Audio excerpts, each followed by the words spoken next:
Hello, you guys, and welcome back to another episode of the 10 Dimensions of Wellness podcast. As you know, I am your host, Cami Red, and I am excited to have you join us for another phenomenal speaker as we continue exploring the diverse dimensions of wellness. Today, we are focusing on social wellness with Karmin Jenkins, one of our featured speakers for this year's Virtual Wellness Summit. Karmin is the owner of INR Healing for Abundant Living, where she dedicates her work to addressing the urgent need for improvement in our communities. This was all inspired by the state of our current social environment.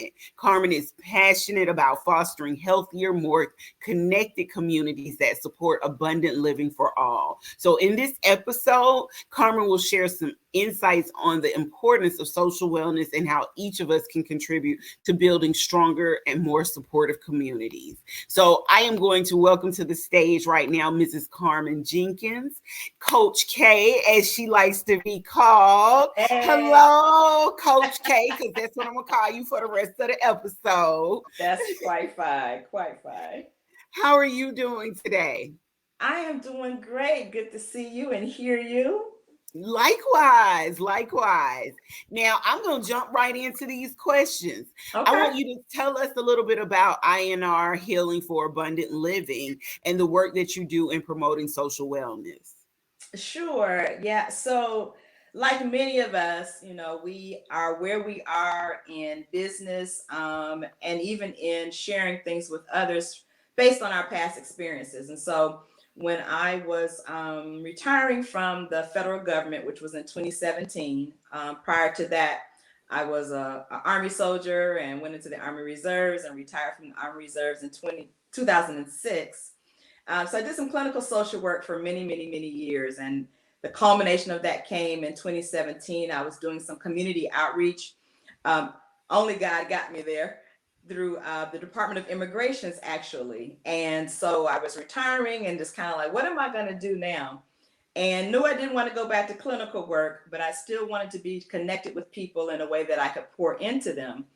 And so I just did a lot of self-reflection and just really, really being honest with myself about where I was, where I wanted to be, and what my skill sets were. And I started to see some things about life coaching. And I thought, that's kind of resonating with me.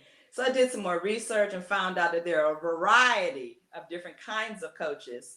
But the life coaching really settled in my spirit. And so pursued that, got a certification to give me some more foundations in some other areas.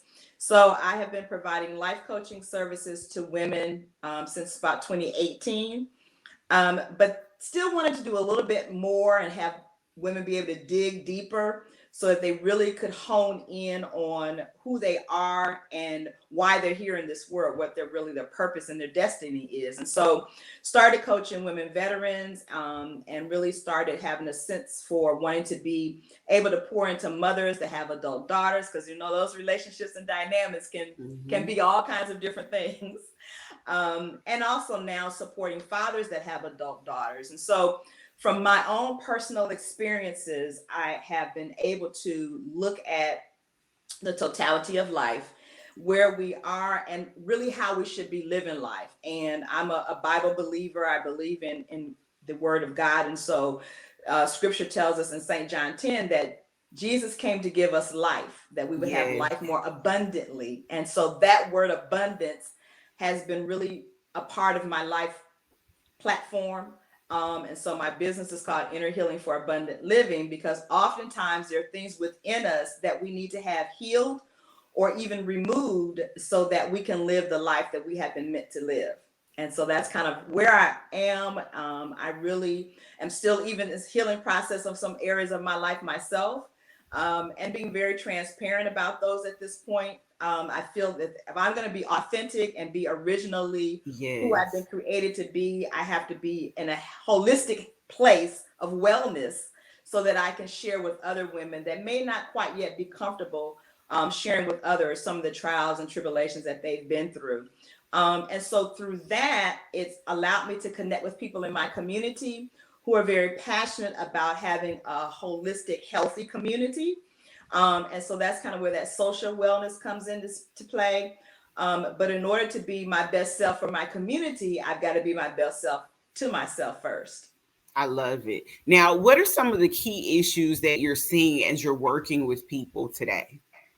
You know, the communities of the world are very similar. I've had the honor and opportunity to travel to some other countries, being in the military, and also with some other pastors that I'm in connection with. So I've been to Germany, I've been to Africa, I've been to Hawaii, and I've been to various places. And there's some things that are the same in every culture. Every culture has challenges related to financial equity and economics. Every culture has challenges related to healthcare and stable housing. Every culture has some degree of challenges related to the resources that are available to people. Some resources are more available if you have more money versus those that don't have as much income. Education is a challenge for many cultures. Some cultures require children to excel and succeed, and some cultures are very challenged with understanding the importance of education. And so with those kinds of components, what I've come to understand is that there's some key areas or spheres that influence our lives. And in order for our lives to be balanced, those things have to be balanced and be healthy as well. Okay, I apologize about that. Now, let me ask you this, Coach K. You stated that you work with in your services. You talked a lot about women working with mothers in their relationships with daughters and fathers in their relationships with daughters as well. Um, what inspired you to go into that particular specialty when it came to that area of wellness? Yeah, so again, everything that I have my hands in has been a part of my own life's journey. Mm-hmm. And so, you know, as I have an adult daughter who now has a toddler daughter, she has two sons as well. But I reflected a lot last February about my relationship with my mother. She's passed, and she passed in 2011, and the Okay. relationship with my daughter, and some areas that we have grown in, some areas that I grew in relationship with my mother, but still some areas where there were some challenges based on where we were developmentally. And so it really sparked me to want to lean in to those relationships that mothers have with their adult daughters, because oftentimes the world tells us that women are in conflict, that we can't get along, that we can't do things well together. And I just don't believe that that's true. I believe that we're more alike than we are different. You know, and sometimes some of the friction and some of the challenges come from some of the similarities. Many women process their emotions and their feelings very similarly. And so sometimes it's those kind of hormonal clashes that Mm-hmm. we experience, and types of personalities that oftentimes get us off track. But I believe that we're stronger together, and we've been meant to be in a place of partnership and unity so that Yeah. we can get through these challenges of life. And similarly for fathers that have adult daughters, my father has passed on, and he never got to see his grandchildren, my children, or have a relationship with them. So there's some things that went well in my relationship with my father, and Mm-hmm. then there's some things that I wish had been better. So I really have a heart's passion for those two parental places, mothers and fathers, that have daughters in their lives, because it's just such a dear and important relationship. Now, I can speak to personal attestment on both of those. As my parents age, I've been mending the relationship. My mother wasn't around when I was younger. Hmm. So as we got older, I started to really work on our relationship. And my mother and I actually do community service projects together. Right. And I am extremely close to my father. So I get exactly what you're saying about bridging those gaps. Now, let me ask you this. Can you share more experience in, your more about your experience in bridging those gaps, and what were some of the challenges and some of the successes that you faced, or maybe some challenges and successes that some of your clients have faced? Yeah, sure. For me, I can say that as a child, there were things that I saw and experienced that I didn't really understand or Mhm. really knew how to process. I saw it from a child's point of view. And as I became a teenager, having some of those independence and feelings of I know what I'm doing and I've got this all together, and not really appreciating the wisdom of the adults around me. And so I would say for me and my mother, my teenage years were probably the most challenging, probably for her as it relates to me. But from my perspective, it's like she don't know what she's talking about. She just doesn't want me to Okay. have fun. She just doesn't want me to do this. She's old fashioned, and and so I kept giving her the stop talking to me thing. Yeah, yeah, yeah. But Listen. as I became an adult, I then began to understand what she was trying to impart into me and Yes, began to appreciate it. And I think for me, I really wanted and needed a sense of people seeing me and knowing me, understanding who I was. I love And that. as a teenager, I didn't really feel like my mother really understood me. I always knew that my mother loved me, but I didn't always feel like she understood me or valued my perspective. Yes. And so I kind of feel like she was a little controlling and just, really had her hands on me. And I just wanted to experience life. Just let me figure it out. And she was not having that. That is not unlike any other teenager, because I think You from the know? age of 13 to what, Come 15, on. 16, 17, they all go through that. Me speaking from experience, and then Yes. also me from being a mother and raising a teenage Come boy. on. So it doesn't matter if it's boys or girls, it's It across truly the, doesn't. yeah. It truly doesn't. And so when I left go to the military, I was only 17, and I left to join the army the month after I graduated from high school. Okay. And initially, I wanted to go to college. Like, let me just go to college and let me, experience the college campus life. And my mother was like, you're not ready for that. I'm not wasting money to send you to school because you have no idea what you want to do. So my mother, being my mother, always seeing things in the forefront, she got with one of her brothers who had been in the army. And unbeknownst to me, they came up with this plan for me to join the army. So they had the recruiter come to my house, and we all sat at the dining room table, and they was just talking. And I'm sitting there like, what is happening in this moment? So after listening to the recruiter, I initially agreed to join to prove a point. Right. And it was kind of a little out of rebellion. It's like, well, since you want me to do this, I'm going to do it and show you that I can do this well. So again, we were clashing. See, listen, you was trying to prove a point, but it turned out to change your entire life, didn't Well, it? little did I know she Yeah. knew what she was talking about. Your mama knew So you better than you knew yes, you. Oh, absolutely. And and yeah. and, and it's that's the case for many parents. We can see things that they can't because we've lived life more than Yeah. they have. And so I joined the army, and basic training was great. AIT, that's your advanced training where you learn about your skill and specialty. That was good, but I really started to miss being home. I was my mother's only child. My father had three other children, and so it was really a close relationship with me and my mother. But sometimes there was a little friction there, and I didn't realize how much I appreciated my home until I left home. You And so never the first do. year and Yeah. a half to 4 years of me being in the army was really challenging. There were a lot of things about life I did not yet know. And so being in the army kind of forced me or catapulted me into this adulthood that, psychologically and emotionally, I wasn't really ready for. I had not had a whole lot of life experiences, although I had had some. So I often, called my mother to ask her questions and, tried to get some insight. So it was kind of a cultural shock for me.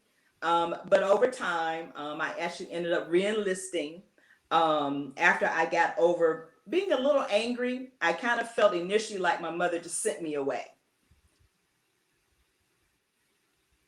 Understand that it really was the best thing she could have done. Because as she, was communicating, I really didn't know what I wanted to do, and who knows where I would have been if I had not had that foundation of structure and direction from the military. And so I ended up staying in the military until I retired. And so, as I got into my 20s and 30s, then I could speak to my mother in a way of being an adult woman versus being Yeah. this immature teenager. And so we began to get closer and began to be able to have the conversations that we probably would not have had if I was still in that angry, rebellious mode. Yeah, yeah. So let me ask you this. For someone looking to improve their parental relationships or familial relationships, because not everybody has parents, maybe they're working with their grandparents or Right. just an older adult, their aunt or their uncle, what are some of the first steps you think they should take? Having someone in their life that's an adult that they can trust. I also know to understand and believe that the family that we grow up in may or may not always be the healthiest of families. Right. Mine was not. And so there were people outside of my nuclear family that I developed relationships with that would also speak into my life and that were there when I needed them. They didn't overstep their boundaries, but they were there for me when I needed them. So I had neighbors that had children. I had, friends whose parents were like aunts and uncles to me. And so I think even if it's school teacher, having someone that you can go to really pour your heart out to, someone who's responsible, someone that's not only trustworthy, but someone that has some wisdom. Because people can share a lot of things with you, but they may not things that are going to be helpful to help you grow, and they may not be things that are nurturing. And so I was able to find that outside of my nuclear family. And even when I joined the military, there were other people that I saw their lifestyles different than the lifestyle I had when I grew up. And I thought that's what I want. And I would have conversations with them about what it took for them to get there, whether it was their marriage, whether it was, them being a single adult. But having that, I believe it, we have that saying, it takes a village to raise a child. And I Right. really do believe that. And so your village may be an extended village, an extended network. Okay. So let me ask you this. Now, you've mentioned about the importance of seeking support and consistency. How can individuals find and or build supportive networks within their communities? You have to be willing to step outside of yourself. There are many things in this world that have taught us to become isolated. We learned that during COVID Hmm. because we didn't have access to people directly. And so people that weren't really comfortable with social media or getting on Zoom or other types of things where they would be seen and heard became very, very seclusive and reclusive. And so you have to have, even if it's taking a risk, but Yeah. taking that first step to step outside of yourself and connect with a group. There are many groups in my community that I connected with, not really knowing what the experience was going to be like. But I always found a connection with someone within those groups. And Okay. so there are many, whether it's a book club, whether it's a sewing circle, but just having another group of people that have like interests that you have. And through those groups, you often develop more community. Okay. Now, how do you see the connection between personal health and the health of our community? They're co-connected. When we have community, whether it is in your neighborhood, whether it's city, whether it's state, it's an extension of your own health. So we're not meant to be isolated. We're just not created to be those kinds of beings.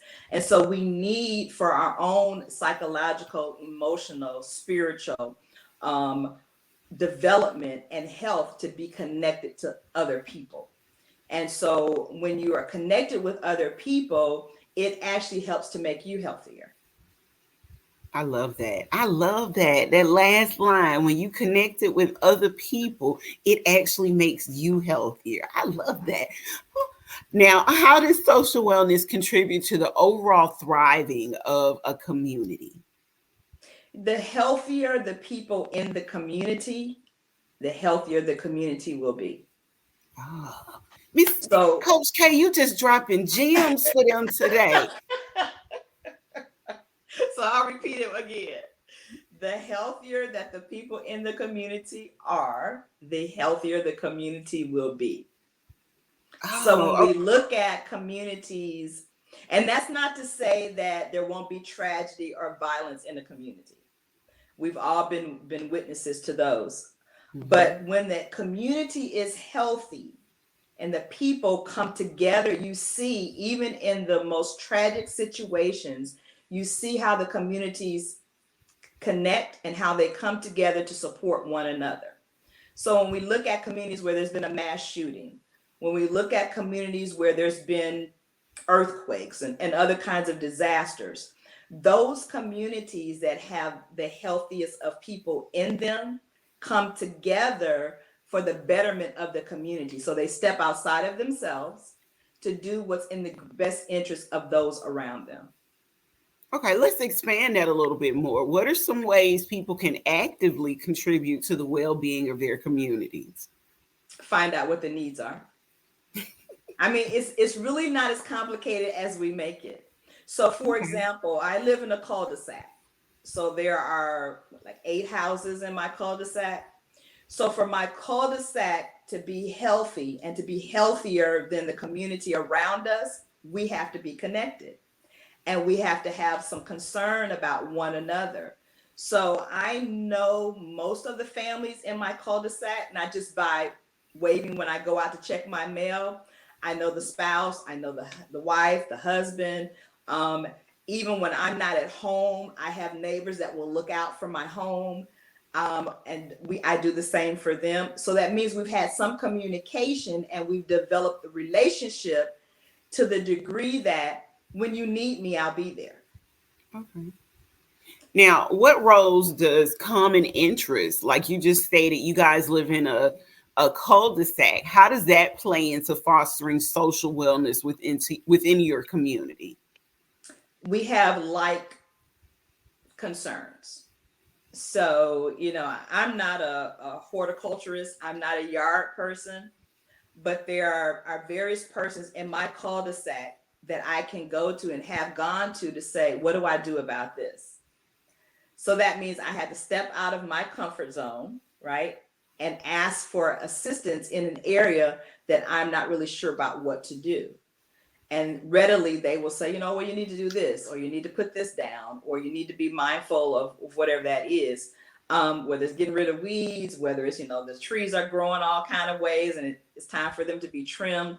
But I'm giving that example to say it takes letting go sometimes of your pride. Mm-hmm. It takes sometimes saying, I don't know everything. And I know that there's someone or people that know more than I do. Or I have some information and knowledge that will be helpful for the need that I see in my community. So going to the parent teacher conferences, you may no longer have children in school, but you may be a retired school teacher. And you Yeah. know exactly what that school system needs to be better. So it's getting involved. Okay, I love it. Now, this is specific to you. How do you stay focused on the goal of improving community wellness, especially when there are sometimes you're faced with setbacks, or like you stated, when you don't know certain things? I don't overextend myself. And I stick to those areas that I sense I can have the most impact. Okay. I have gone to various gatherings and been a part of them for a time period. Sometimes it was for me to gain more knowledge and information and for my growth and development. And sometimes it was to give assistance. But I've always known that it doesn't mean that you need to be a lifelong participant in some things. There is a specific purpose for each and every one of us, why we're here on this earth. And one of the things that I'm good at is taking what is the issue, listening to the input from other people and sensitizing that down to a point of, okay, so this is probably the best next step. It doesn't mean I'm the one that's going to bring that to pass, but I'm good at summarizing and consolidating. And I know that for me, families are very important. My family has been very important. There are a lot of things I've learned from being in a family. And so that's where I gravitate to, things that are related to family, things that are related to building families up in a community. Okay. Now, what are some unique or surprising benefits you've observed in communities that actually are starting to prioritize social wellness? Yeah, I think, my community might be a little more unique than some others. It's not a vastly large community. It's probably a medium, mid-sized community. Um, but there are various people within the community that I live that are very involved in community efforts. Okay. And so it's not difficult to be a part of. What sometimes has been the challenge is getting everybody on the same page. Now that's challenging anyway. But what is essential is that we are all in agreement on what the core matter is. We may have different ideas about how to resolve it, how to get there, but we're all in agreement on the main thing being the main thing. And Okay. so I tend to gravitate to people that think that way, and are willing to step back, um, and not have to have their name be on the billboard, but the focus be on what the cause or the mission is. Oh, I love it. So Okay. so for me, and I would say for the most part, many people in my community, not necessarily are they leaders of the community, but they lead their lives in a way that they're connected to the causes in the community that are going to be for the betterment of the community. Okay. Now, you've been involved in co-authoring some projects. Can you tell us more about these and how they relate to your work with inner healing, abundant living?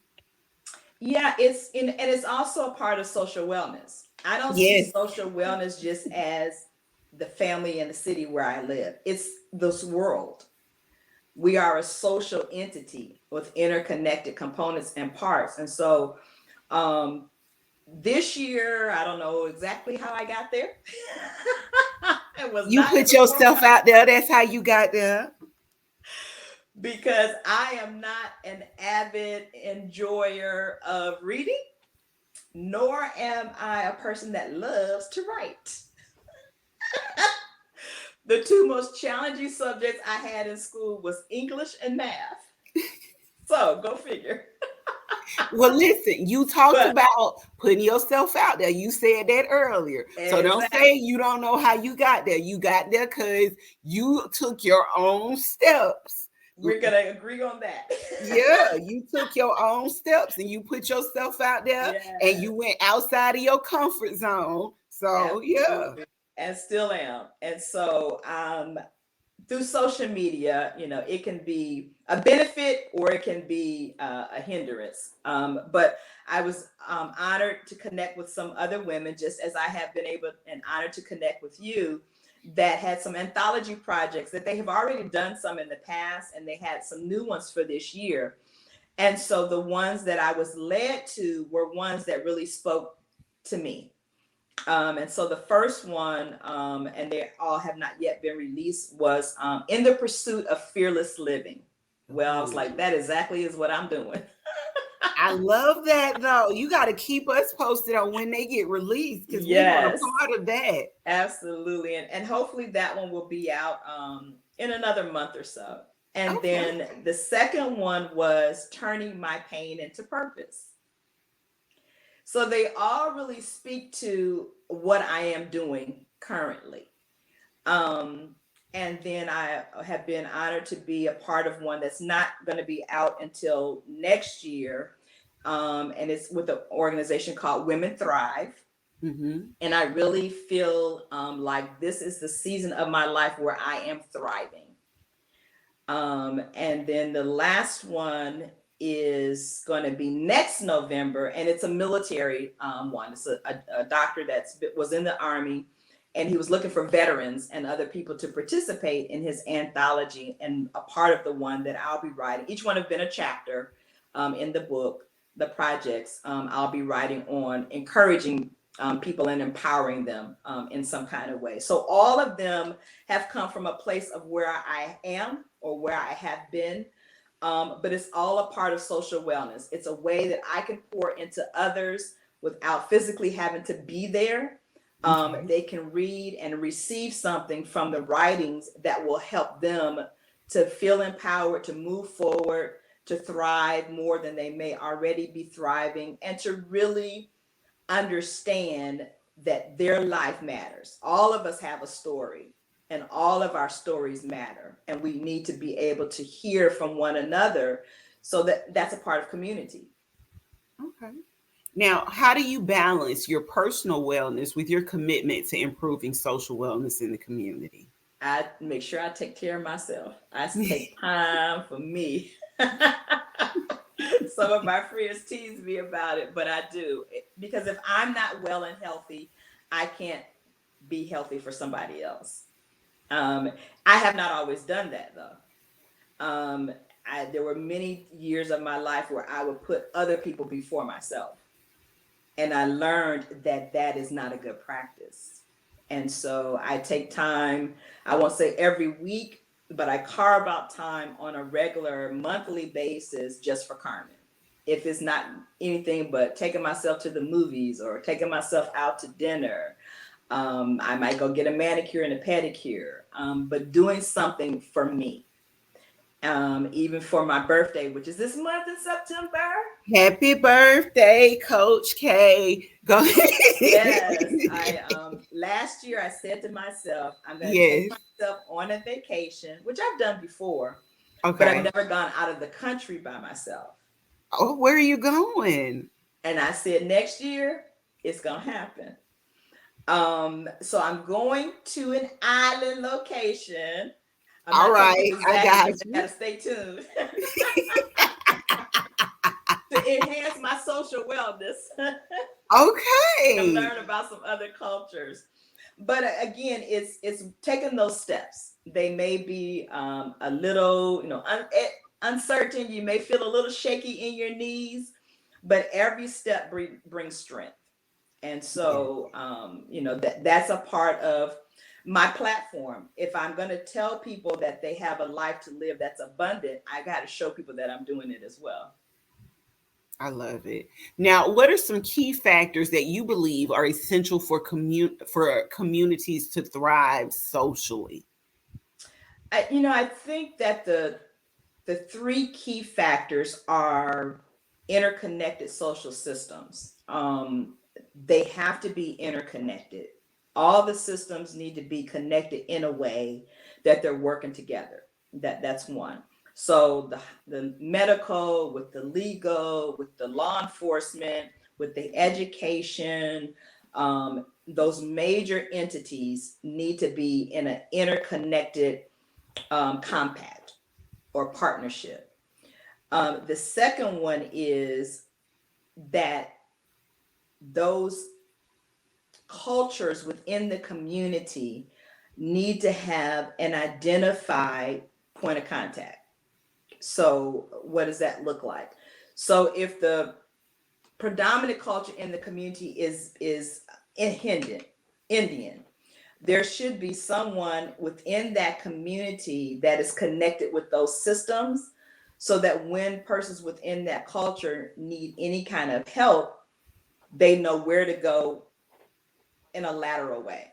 So that point of contact can reach out, or those systems can reach out to that point of contact to bring in services for that culture. And I believe the generational connections need to be intact.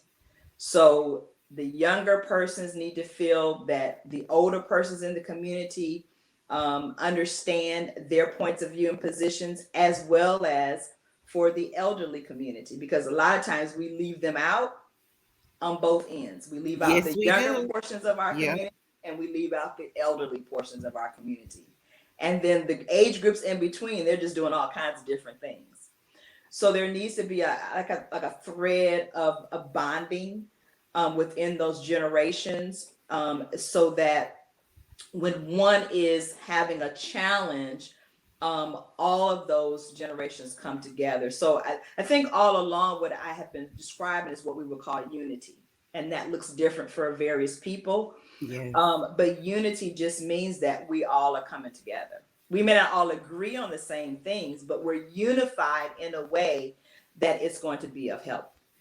Okay. So I'm going to ask you this same question twice, but just with different endings. The first one I want to say is, what message would you give to someone who's feeling disconnected from their community and wants to get involved?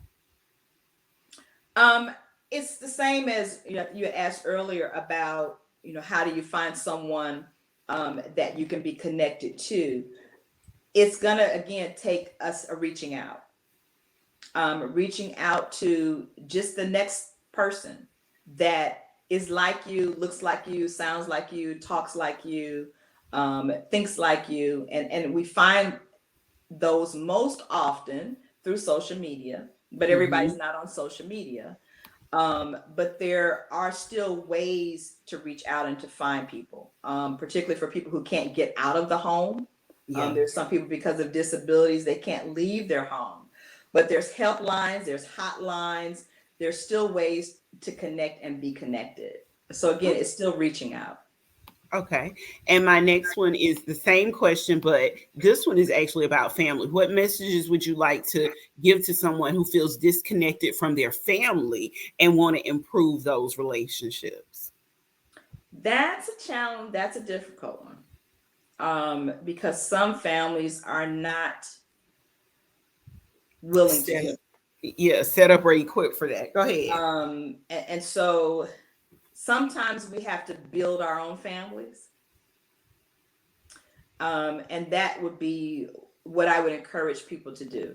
Um, and I kind of gave an example of that earlier. When I joined the military, I built a different family because I had people in the military that weren't genetically a part of my family, but they became my family. Yes. So Family ain't sometimes, always blood. So, yeah. yeah, and sometimes that's what we have to do. Sometimes we stay in a state of grief and depression, because we're desiring things from people that they're not able to give. And so you have to sometimes forgive. You're not going to forget necessarily, but you have to forgive and then take the step to move on, and then allow your life to be filled with people that love you, that care about you, that are concerned about you, that want the best for you, that will be there for you. And as you said, that may not be your biological family, but there is someone, there are people that care. Okay. Now, what are your final thoughts or advice that you would like to share with our listeners about the importance of building community and social wellness? Now, before you answer this, I want you to also include how our listeners can get in touch with you as well. Sure. I think it's what I said before, is to not isolate yourself. You have something that somebody else needs. And if you stay to yourself, then someone else's life of abundance is being hindered. And so when we understand that we are a link in the chain of someone else's life, hopefully that motivates us to be a part of our community, to be a part of a network of support. And so that's my encouragement, to connect and stay connected and pour into people in the same way you would want someone to pour into you, or that you need someone to pour into you. We often receive by giving, and there's an equity of exchange that comes when you give. And so that's what I would encourage people to do. Give in some way. And it doesn't mean that you physically have to go anywhere. You can give through online if it's financial, or you can give time by being a part of a hotline, and you can be right in your home and they give you an alternate number that people call and you answer, and you are a voice on the line for somebody else. So to connect and stay connected is the best advice that I can give. And the second portion of that is to live your life in a way that is giving you some kind of fulfillment. We have lives that have so much still yet within them that we sometimes have not even tapped into. So don't live beneath your needs, your purpose. Live to the best, to the fullest, to the top, so that when we leave, you leave this earth, you know that you've given your all to the world. Reach me is really easy. You can reach me through my link tree. It's Karmin Jenkins, Inner Healing for Abundant Living. You can reach me through my website, www.ih4al.com.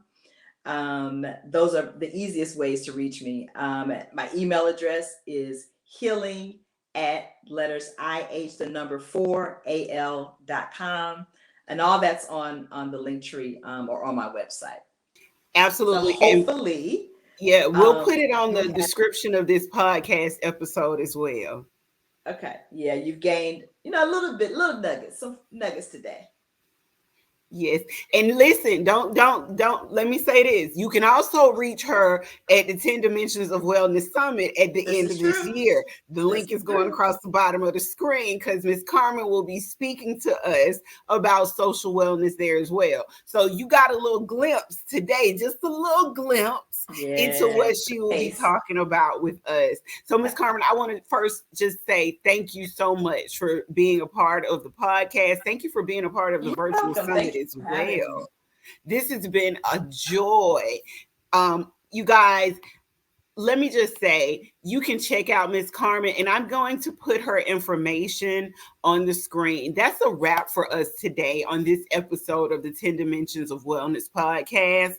A huge thank you again to Ms. Karmin for sharing her powerful perspective on social wellness and community improvement. Karmin's dedication to healing and connecting communities through inner healing for abundant living is a timely reminder of the impact that we all can have when we work towards a common goal of bettering our social environments. If you were inspired by today's conversation, be sure to join us at the Virtual Wellness Summit for more from Ms. Karmin and other speakers committed to enhancing our collective well-being. Check out our website for all the details, and thank you for tuning in. And remember, social wellness starts with each of us. Let's continue to nurture our communities and strive for the abundant living.